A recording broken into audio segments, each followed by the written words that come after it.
So our second workout, you're gonna do 3 exercises called a tricep.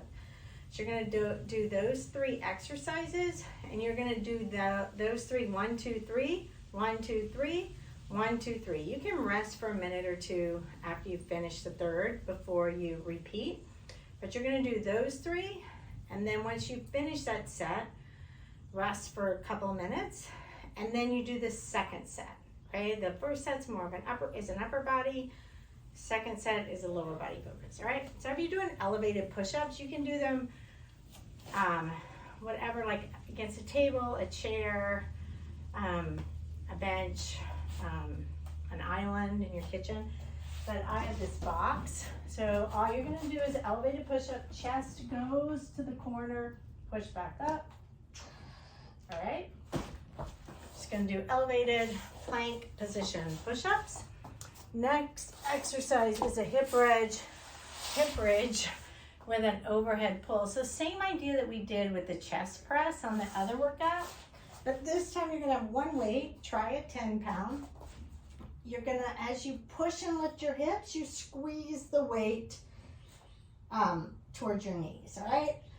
Arms go overhead, pull your rib cage down, push and squeeze the hips as you pull the weight straight overhead.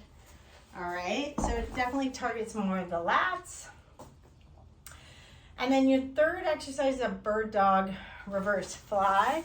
I would definitely go to a lighter weight, probably a 6 pounds until you get more stronger. And just, especially with your swimming, I would not go heavy at all, but just extend into that bird dog position, and you have a slight bend in your elbow, but you pull straight out. Once again, I wouldn't go past a 6 pound for this.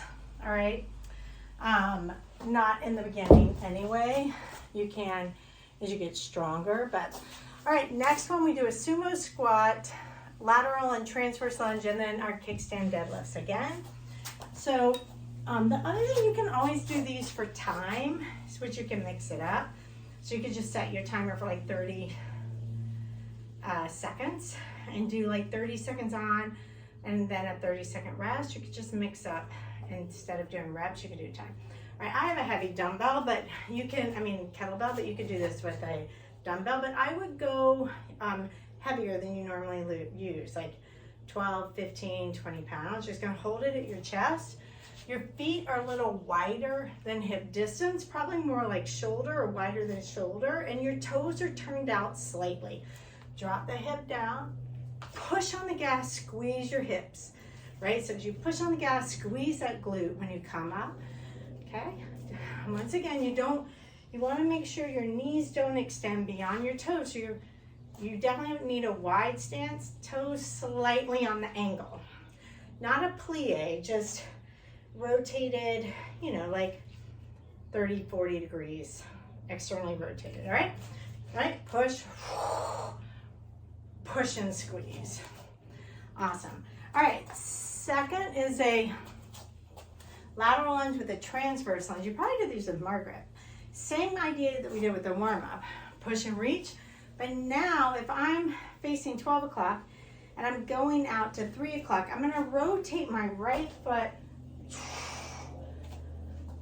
to about 5 o'clock, right? So I'm gonna rotate here and then rotate here.